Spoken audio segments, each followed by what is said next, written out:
This is Morning Kick Around. These are the long balls leading us here on Monday, the day after the Gold Cup Final. USA lost 2-1 to Mexico.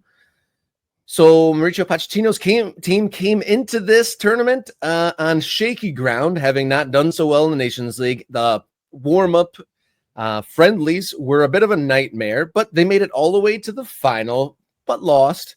What would you say are the silver linings of Gold Cup 2024 for the United States? Wow. Do you feel like, before I dive into my silver linings, do you feel like we have to work too hard to find them, Rob, or do you think they're pretty surface level, the silver linings for this? I think there's one easy one. You talked about it in your live reaction. There's one easy silver lining, that Chris Richards is a center back that we could probably feel comfortable about being in the World Cup roster next year. After that, one of my bullet points was Diego Luna. I want to talk about, previously in this tournament, people were very high. He maybe didn't have the best final performance. I want to see if that fades his silver lining, but Chris Richards is the one that smacks you in the face. The other ones are maybe a little bit of a stretch.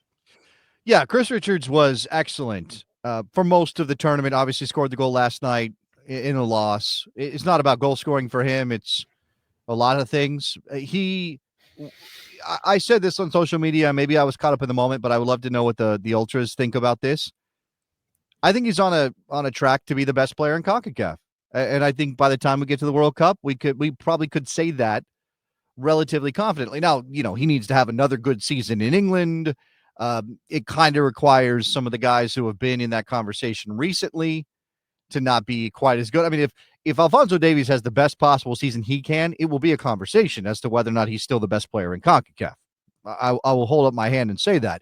But right now, Chris Richards, excellent. And, it stinks as a national team fan to come out of this tournament, to come out of 8 games total with the friendlies and the games in the Gold Cup, and really only have that, right? To only have, we've got a guy who maybe is a locked-on starter to be a center back, the national team level, the senior A squad for the next couple of years, at least, with a World Cup coming.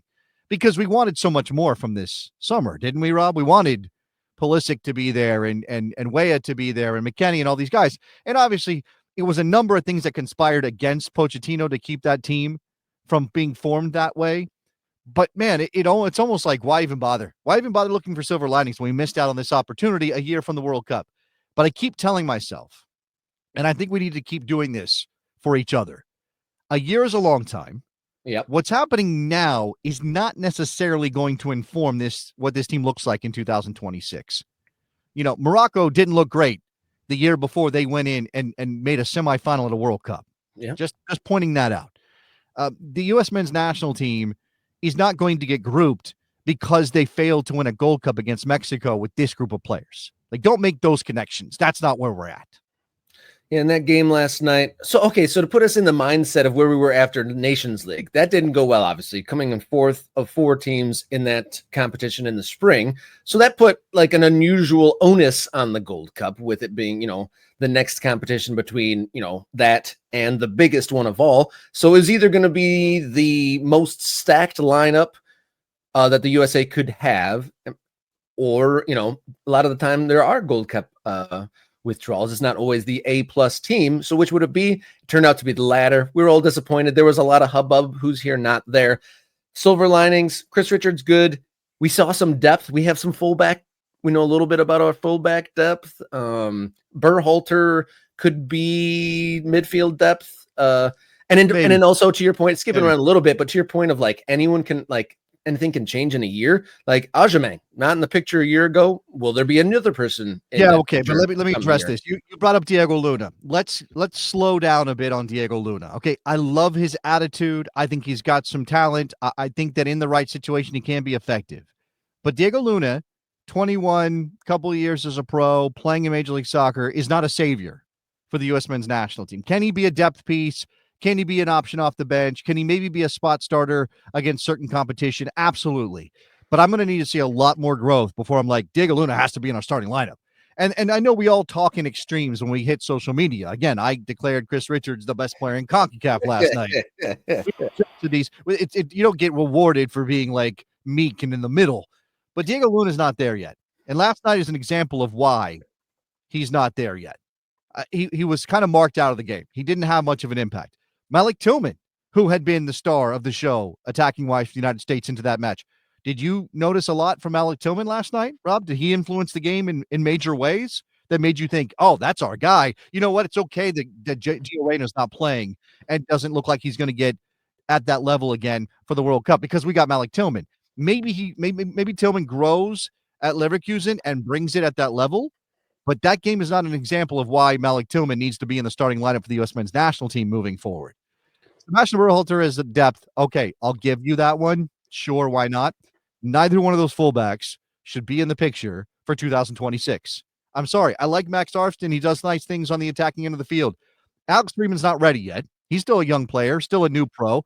Give these guys some time. I mean, that's the thing. Like we are digging. Now we are kind of going deeper to try to find things. Is Matt Freese our number one off of a Gold Cup performance, Rob? I don't know the answer to that question. Yeah, that one becomes even murkier. Shout out to Nate in the chat, one of our MK Ultras. You want to get an MK Ultra, $3.99 a month, get you into there. Lots of all sorts of benefits we talked about already. But Nate saying that he would rather see Luna than Aronson.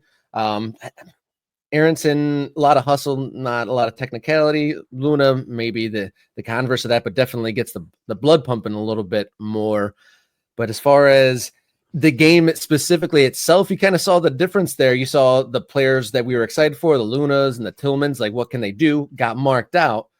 But the Mexican players, look who the goal scorers were. Those were some of Mexico's best players, biggest stars, Yes. Raul Jimenez scoring that goal. That was probably the biggest piece of like differentiation of the skill from the good players to the legit A+ starter players. Just that little bit of difference. And aging Tim Ream getting beaten to that by a striker returning to full force after he's had a long injury. And you could just tell that was just one of the small visual examples of just that level of sharpness and level of technical quality. I think quality is the word I'm looking for. There was just that level of quality, just put them over the top. Whereas the USA, when they had to dig deep, come back, they never really had someone that, had that just decisive edge on the defense for Mexico. Yeah, I think that's probably fair. And again, like it sounds like we're making excuses when we say things like, well, Mexico had Raul Jimenez and Edson Alvarez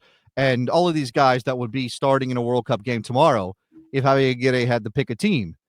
And the United States didn't have most of our starters. And by the way, Tyler Adams, not real good last night. Not the passing is the midfield passing ability was woeful, I would say. If there was an embarrassing or a sloppy part where you could just, because ESPN, if you look at ESPN FC's, they just say sloppy U.S. men's national team loses to Mexico again.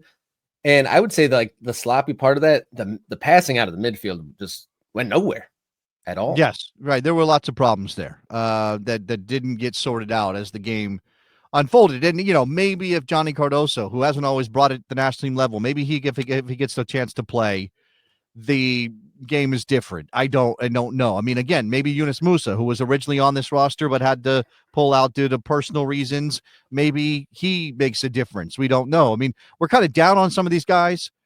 Johnny, we shouldn't be because of his club situation, except he doesn't bring it for the national team at the level that he did for Real Betis.